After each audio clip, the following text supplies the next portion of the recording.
Hello welcome. मैं हूं पराग छापेकर और आज मैं आपके सामने लेकर आया हूं एक ऐसी फिल्म का रिव्यू जिसको देखकर मेरी आत्मा तृप्त हो गई। जी हां, मैं बात कर रहा हूं डायरेक्टर संजय पूरण सिंह चौहान की फिल्म 72 हूरे की। 72 हूरे एक ऐसी फिल्म है, अगर आपको इस डायरेक्टर का नाम नहीं मालूम है, अगर देखने के पहले अगर आपने नहीं पढ़ा है, तो आपको लगता है कि ये किसी फिल्म मास्टर की फिल्म है, क्लासिक फिल्म है। ये फिल्म ऐसी है कि जो भारतीय सिनेमा के पूरा व्याकरण बदल देती है। एक ऐसी फिल्म जिसको लगता है कि सेलुलाइट पर कविता लिख दी गई हो, और ऐसी कविता जिसको देखकर, जिसको सुनकर आपकी रूह कांप जाए। जी हां, 72 हूरे जैसे नाम से ही आपको समझ में आ गया होगा। ये बात करती है इस्लामिक आतंकवाद की, पाकिस्तान पोषित इस्लामिक आतंकवाद की। किस तरह से आतंकवाद लोगों को गुमराह करता है, किस तरह से उनकी जिंदगियां नर्क करता है, इसको इस खूबसूरत अंदाज में संजय पूरण सिंह चौहान ने पेश किया है जिसका वाकई कोई जवाब नहीं। ये कहानी है दो लोगों की, हाकिम यानी पवन मल्होत्रा और बिलाल आमिर बशीर की। ये दोनों को मौलाना सादिक जो हैं वो अपनी बातों से गुमराह करते हैं, और उनको ये विश्वास दिलाया जाता है, जैसे ज्यादातर लोगों को दिलवाया जाता है कि अगर अल्लाह के रास्ते पर चलकर अगर आप आतंकवाद अगर करना शुरू कर दे और आतंकवाद में अगर आप मर भी जाए, तो मरने के बाद आपको जन्नत में 72 हूरें आपके लिए पेश की जाएगी। और इसी जो लुभावना वादा है ये, इस पे गुमराह किस तरह से नौजवान होते हैं, किस तरह से भोले भाले लोग गुमराह होते हैं, इसी की कहानी इस फिल्म में कही गई है।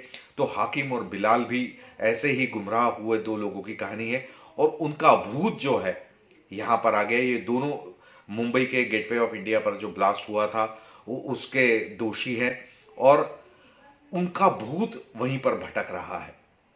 और किस तरह से वो आतंकवाद के नाम पर गुमराह 72 हूरों की कहानी में वो भूत उसकी हकीकत को तलाशता है, परखता है, और किस तरह से वो छटपटाता है। उफ, अद्भुत कहानी। मतलब आतंकवाद पर इस तरह से सोचा जा सकता है, इस तरह से कोई फिल्म बन सकती है, ये शायद किसी ने भी नहीं सोचा था। और सबसे बड़ी बात, लाहौर जब संजय पूरण सिंह चौहान ने आज से 13 साल पहले बनाई थी, उसको भी नेशनल अवार्ड मिला था, इंटरनेशनल क्रिटिकल अक्लेम भी मिला था। 13 साल लगे संजय को ये फिल्म बनाने में, दूसरी फिल्म बनाने में, और ये उतनी ही खूबसूरत फिल्म है जिसका नाम है 72 हूरे।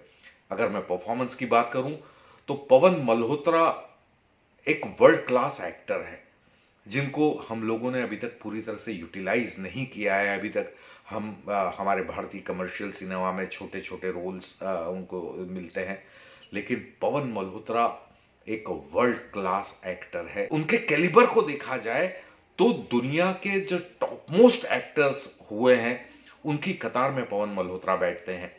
उनको और ज्यादा इस्तेमाल हम लोगों को करना चाहिए बॉलीवुड में, ऐसा मुझे लगता है। अद्भुत परफॉर्मेंस पवन मल्होत्रा का। आमिर बशीर भी बहुत बेहतर परफॉर्मेंस करते नजर आते हैं। और अगर डायरेक्शन की मैं बात करूं तो संजय पूरण सिंह चौहान ने ये पूरी फिल्म ब्लैक एंड व्हाइट में शूट करने का साहस दिखाया है। एक सार्थक सिनेमा हमेशा सामाजिक रूप से सरोकार रखता है, और आतंकवाद पर जिस तरह की एंटीथेसिस संजय पूरण सिंह चौहान ने सेलुलाइट पर पेश की है, मैं वाकई इस फिल्म का मुरीद हो गया। मुझे ये फिल्म बेहद पसंद आई। आपको जब भी मौका मिले ये फिल्म आप जरूर देखिएगा। मैं इस फिल्म को देता हूं 5 में से 5 स्टार। तो आप जरूर देखिएगा जब भी आपको जहां भी मौका मिले।